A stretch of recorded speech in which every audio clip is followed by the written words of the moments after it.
Hello, this is a very short video on just some basic advice on how to continue with the Shakespeare Poster project. The first thing I would say is the title on your poster, the title of the play on the poster is a big deal.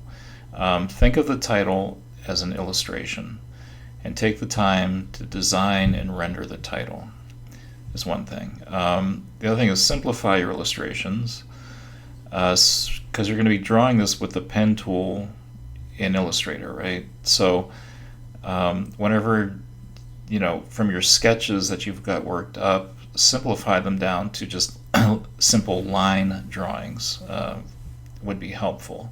You can use basic shapes too, but you know, simplify your drawings. I'm going to show you an example, a student example that's really good here. The other thing is use the swatch libraries for your color ideas. I'm going to visit all of these topics I just talked about here. But first, in regards to choosing reference photos and so on, choose photos that you know are going to be doable in Illustrator. Like, for example, if you want to do a flower, this is a really good one because it's just like repeated. It's like these heart shapes almost, these petals. So this is not a complex. This would not be too hard to bring off in Adobe Illustrator if you just use the pen tool to outline each one of these petals. Likewise, this flower as well. This is a little bit more complicated. This could be rendered really, really nice. You got these nice lines within the petals that you could, put a calligraphic stroke in there with lines. This could be a beautiful drawing in Illustrator. A student, Alyssa, turned in a really good. Let me see, where is it? Let me close this one. There it is. This is one of her sketch ideas for Taming of the Shrew, and this is a great way to of thinking with if when you're thinking of Adobe Illustrator. First of all, as a concept, this is delivering the message of the play Taming of the Shrew. This is very appropriate illustration. The other thing is it's simplified enough that this could be rendered in Adobe Illustrator pretty directly and easy. I don't want to say easy, but I mean, it can be translated in Illustrator easily, put it that way. And also there's all this negative space up here, for the title and the text and all this other stuff. So when you're designing your, before you go into Illustrator and you're designing your drawings, this is a really good example of correct thinking. Like, how am I going to simplify this down so I can translate it in Illustrator? So this is a wonderful example. So good job on that. So let's go into Illustrator. And as a demonstration, okay, like here's my reference photo, which I got on Splash.com. And for educational purposes, you do not have to necessarily use royalty-free photos, as long as you're not going to sell this drawing, right?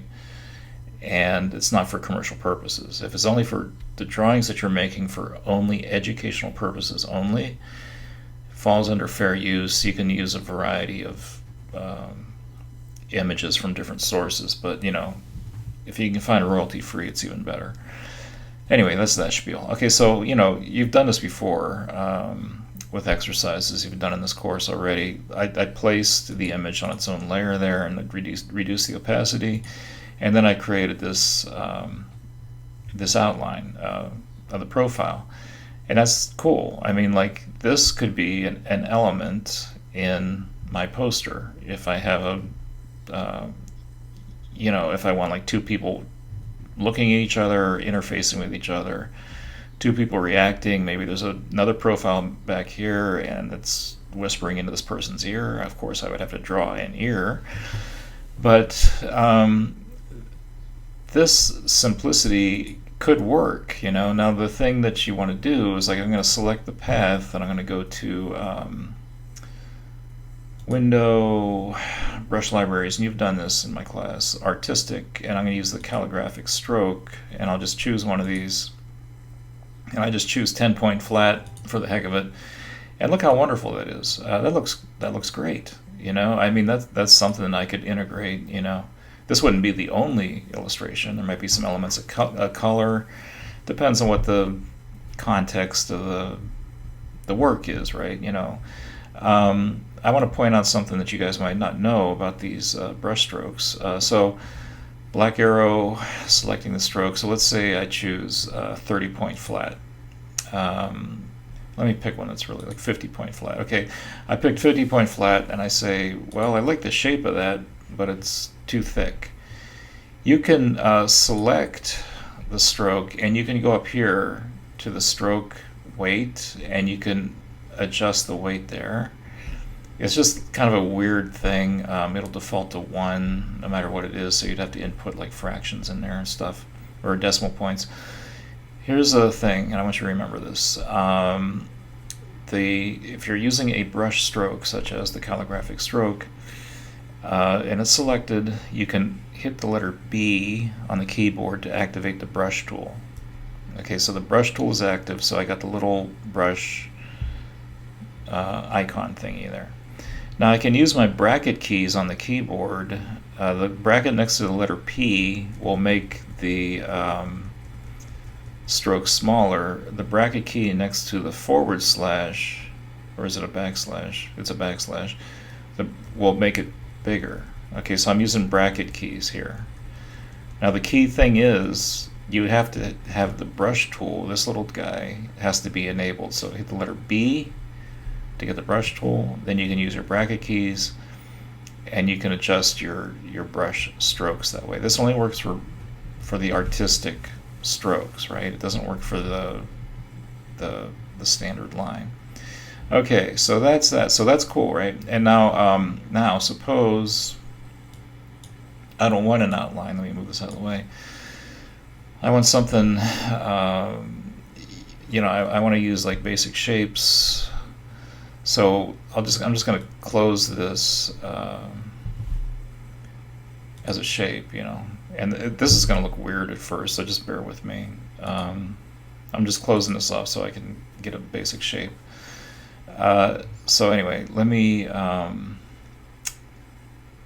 fill this, right? Okay, so there's my fill. Now I want to remind you that if you go to Window, Swatch Libraries, you got a bunch of choices here. Let's go with how about art history? I'm going to go Swatch Libraries, art history, and I'll choose Impressionism. That's a good one. Okay. So remember, basically, pretty much all of these colors on this entire palette will basically go together. I mean, with discernment. So like I could use any of these colors, you know. So anyway, I got the figure selected, so I could change the color into these basic shapes, and you know, like make something more visually interesting and dynamic. And so like if I wanted to, let me deselect this. If I wanted to add some like nice color contrast here, and you know, this is gonna, again, just hang with me here. This is gonna look weird at first, but it'll work, believe me. Okay, I'm gonna make this shape that color, and then I'm going to object, arrange, send to back, and you know, so there. Now I got this really cool looking object. You know, it's starting to like kind of come together, sort of. You know, I made a mistake here. There's a little mistake there, but you, I mean, you get the drift, right? So you can, you know, just with a basic outline, you can make something cool. I'm going to Command Z back to my outline where I started. You know, something like that could be used in the poster, or you know, you could fill the shape and whatever. So my point is, something simple such as this idea will work. Okay. Now, another big deal, like I said before, take the time to design and render the title. There's another good example that a student turned in. This is Matthew's idea for the Tempest. It's a little bit complicated, but what I want to focus in on here is that he drew some of the type. And there's a germ of a really good idea here. I would suggest that you continue to sketch the title and work it out and refine it. Make it nice big, at least 6 inches wide. Take a picture of it and bring it into Illustrator and work on it. I highly suggest that you design your own type.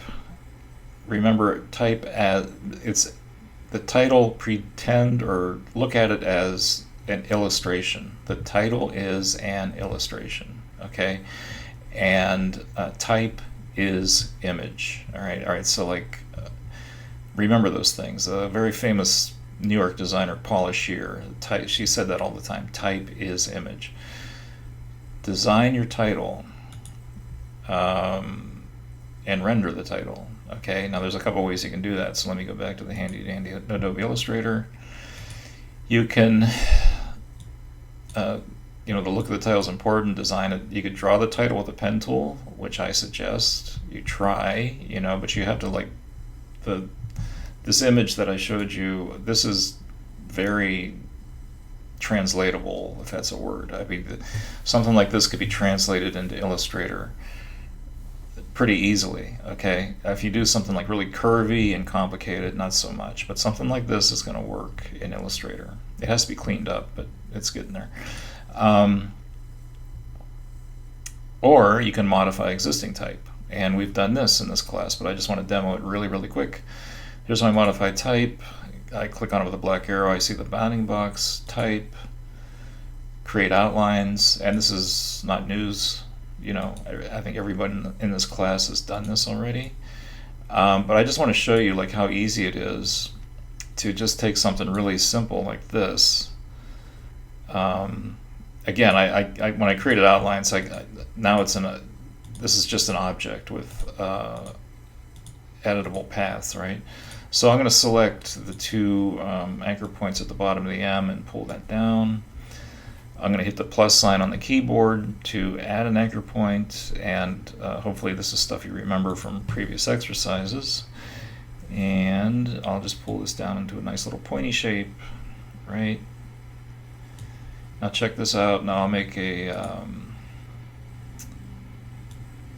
I'll put a basic shape here on the top. Let me make sure I'm making it the right size. It should snap right in.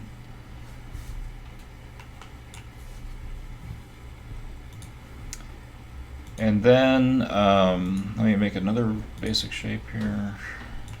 There's a little mistake in it, but I'm not gonna. And there, just with that, I got a sword right on the M, and it's not quite correct, but that's close enough.